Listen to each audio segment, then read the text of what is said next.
Good morning. Good morning. My name is Todd Deshaun Daniels Sr., and this morning I'll be delivering a speech called The Greatest Muhammad Ali. Is he or isn't he? When one is perceived as a great humanitarian, it is because he or she has lived a selfless, unselfish life. He or she has given themselves to the betterment of mankind. They have spent their life helping the poor, uplifting them, and speaking for them, being their voice. This cannot be said of Muhammad Ali. Muhammad Ali is considered by most to be the boxing's greatest heavyweight champion of all time. In many circles, Ali is perceived as the overall greatest fighter of all time.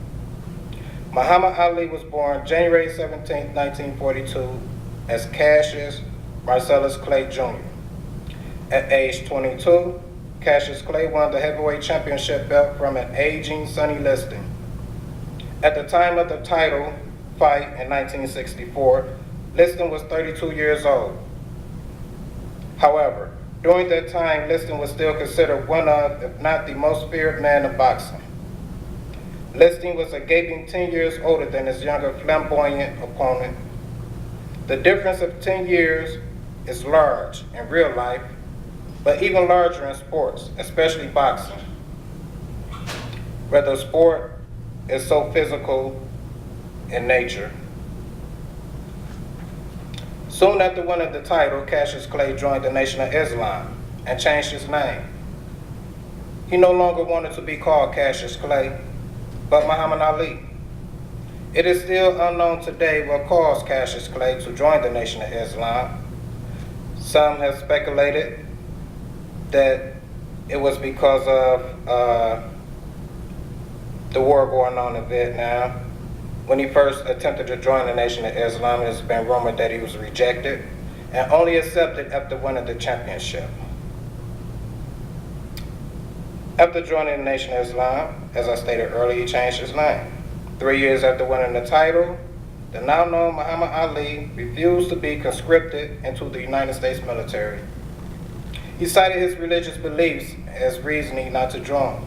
It appears Ali prepared to avoid the draft early on. One could argue that Ali saw a large number of young African American males being drafted and contrived their way to avoid the forced enlistment. Ali also cited his opposition to the Vietnam War as a reason not to go.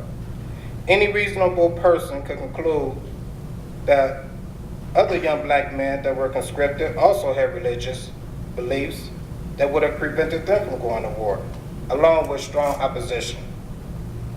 The pattern of cowardliness Ali presented showed itself early along with his unwillingness to match his opponent punch from punch in the ring. Ali invented a brilliant fighting style called the rope-a-dope. Ali's strategy was to lie on the ropes and allow his opponents to punch themselves out. Ali would then dance around the ring, avoiding flaying punches from his opponents while connecting with lightning speed jabs.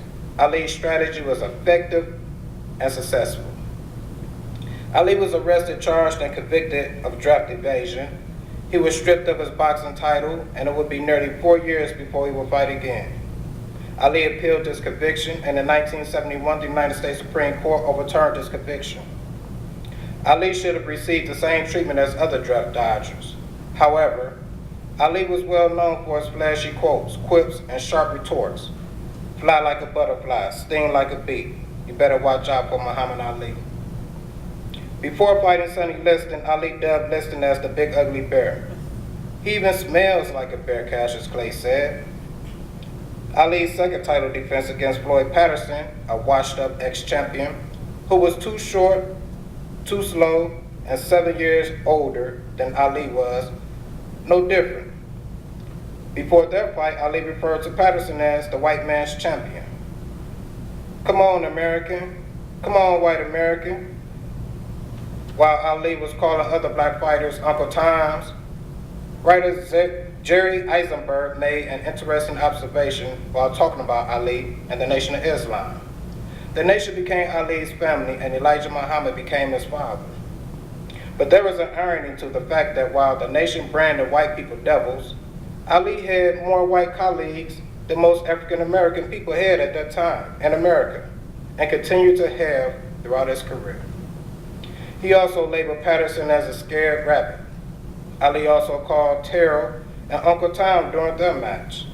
At the end of the Patterson fight, one of the true greatest of all time, Joe Louis, was quoted saying, "He could have knocked Patterson out whenever he wanted to, but let's face it, Clay is just cruel and selfish."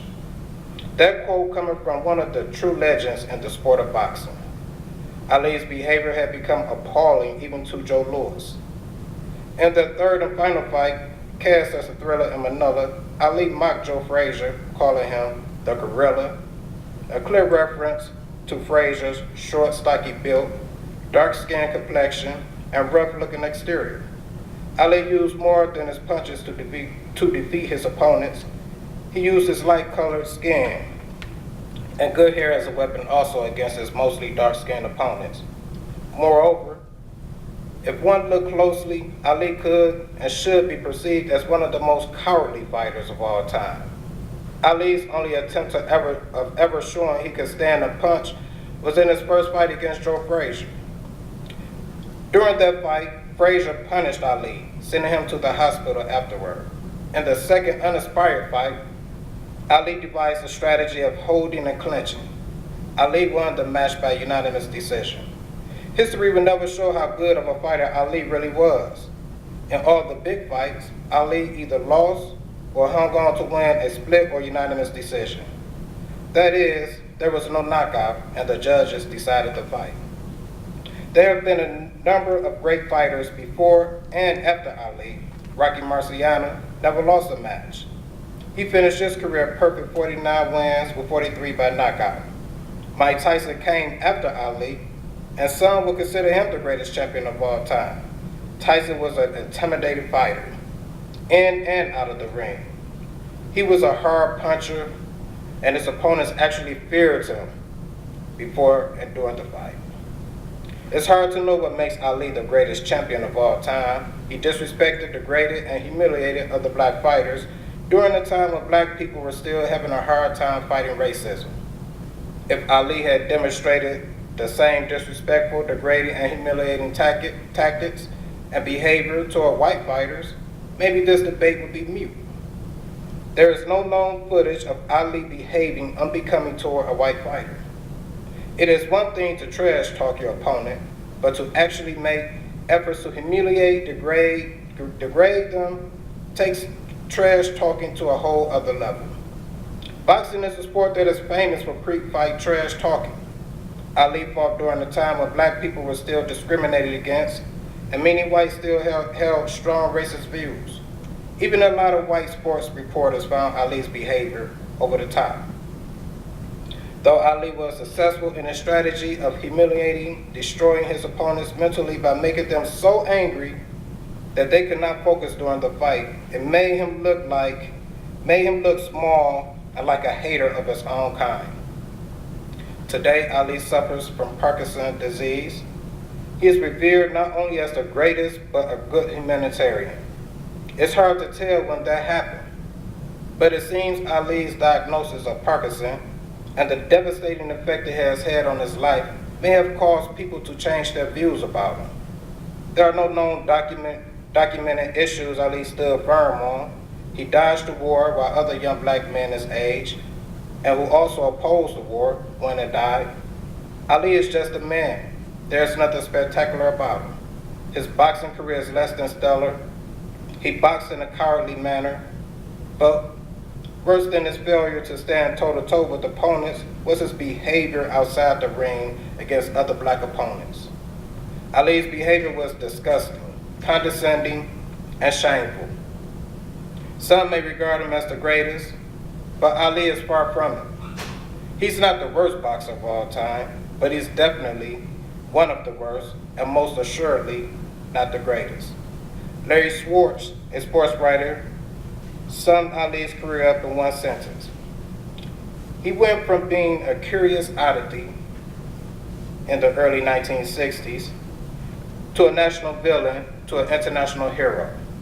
Ali had his share of critics throughout his career, as noted by this quote from sports writer Walter Wesley Redd. Smith talking about Ali's refusal to be drafted.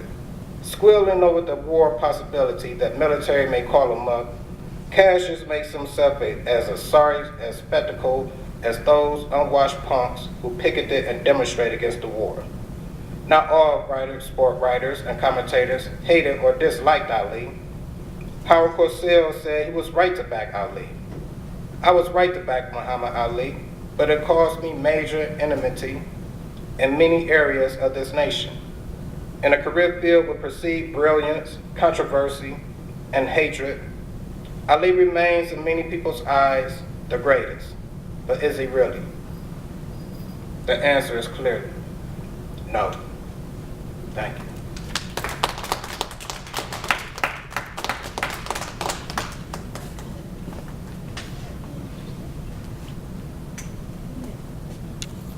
Thank you very